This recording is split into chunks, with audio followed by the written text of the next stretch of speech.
I've reported on American healthcare for decades, but now it's more personal.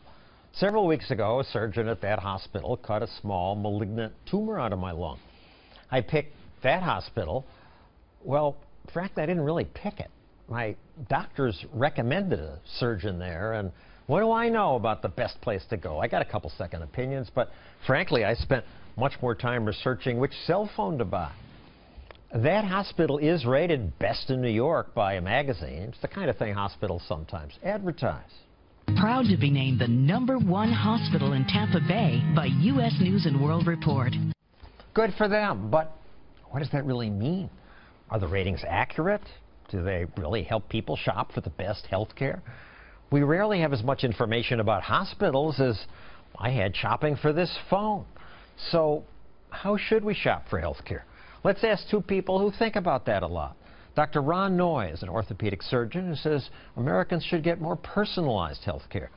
David Goldhill is CEO of the Game Show Network. When a hospital killed his father, he put his business experience to use and wrote this book about how to fix American health care. So, David, a hospital killed your father? Well, my father died of an infection he acquired in a hospital that was regarded as preventable. And as you know, the estimates of deaths from errors in hospitals are somewhere between 200 and 250,000 a year. And the third biggest cause. Third biggest cause of death every year. And I asked the question, why does that happen?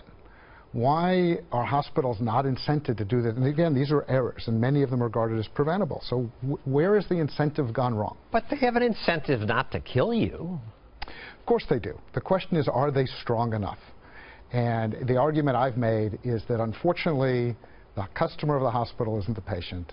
It's the insurer, it's Medicare, it's Medicaid, and that difference explains a lot of the things that we see and are dissatisfied in the American healthcare system. Let me just turn to what I wrote in the article, which ticked a lot of people off. For all I know, my care was good, but the customer service was awful. You had to fill out the same forms again and again, the same information. Sometimes they'd say the doctor's coming, and he would come 2 hours later, and they don't bother to email you and say, yeah, he's not going to be there for a while. Or when they dismiss you, you wait 2 hours, nobody talks to you. Why? There's no reimbursement for good personalized care. My parents were in the hospital recently, and like you said, they had every hour they had an appointment for their preoperative stuff, but every single place made them fill out the exact same information. And when they said, hey, why am I refilling this out? I just did this 2 seconds ago. They go, oh, the systems don't talk to each other. You have a group, Leapfrog, that is trying to change the way we rate. Yeah, Leapfrog for roughly 20 years has been publishing data on hospital safety, and now publishes a grade, just a single A to F grade on how committed a hospital is to safety and how good the results are compared to other hospitals. And yeah, I just discovered that New York Presbyterian got a C grade, below average on infections, good on specially trained doctors, below average on responsiveness of staff. I didn't know about this stuff. Below average on a couple of never events, too, things that should never happen in hospitals. But patients don't know about this. That's right. What would really help, though, is if we were the customer. Because when we're the patients pay, because then the providers chase you. And they push the information in front of you. When I argue that, people say, we can't afford this, that only the rich would get good care. I don't know where they think all the money in healthcare is coming from. It's $3 trillion a year. It's coming out of everyone's pocket. We're spending $800,000 per life. If people don't think they're paying for that, they're kidding themselves. Back to customer service. I complained that machines beeped at night and the nurse would come in or wouldn't come in. Finally, she'd say, oh, old batteries. But after my column was published in the Washington Post, a hospital worker wrote to complain about this customer mentality. A hospital is not a restaurant, not a Burger King. You don't get to have it your way.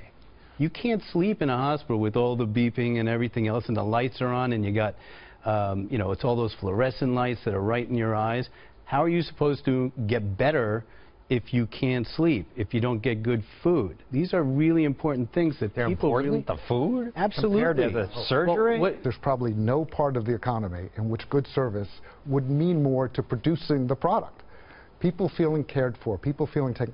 When my son's appendix burst, having to fill out the same form while he's waiting for emergency surgery over and over again is terrifying. Adds to the discomfort, makes him sicker. And let's go back a few years and remember why we got that "Have It Your Way" slogan. All the pickle, hold the lettuce, special orders, donuts, feathers. All we ask is that you let us serve it your way. All right. Burger King ran that campaign because McDonald's, which has long dominated the fast food market, made it tough for customers to customize their burger. So Burger King said, We can serve your roast beef Whopper fresh with everything on top, or any way you think is proper. Have it your way. competition made them both better, but people scream at me and say, you can't compare it. Medicine is much more complex than hamburgers. The medicine is standard, okay? We know if somebody comes in complaining of some certain symptoms, we know where we're going to, what tests we're going to do, what treatments they're probably going to be, and it's just trying to figure out which one is the best for that person. But there's more to a hospital than just figuring out the diagnosis and treating. You can't tell a patient, don't move until this catheter is removed, and somebody will be with you in a half an hour, and then nobody comes there for 8 hours, and they sit around, and then they're increasing the risk for blood clots or other complications. A woman named Michelle writes, stop whining and say thanks. You know how ridiculous you sound, Stossel? Email a physician. You think an MD has time to respond to patients' email? I give every single patient my email, my cell phone. You're a free market doctor. And they email me all the time. What if they bug you? They do.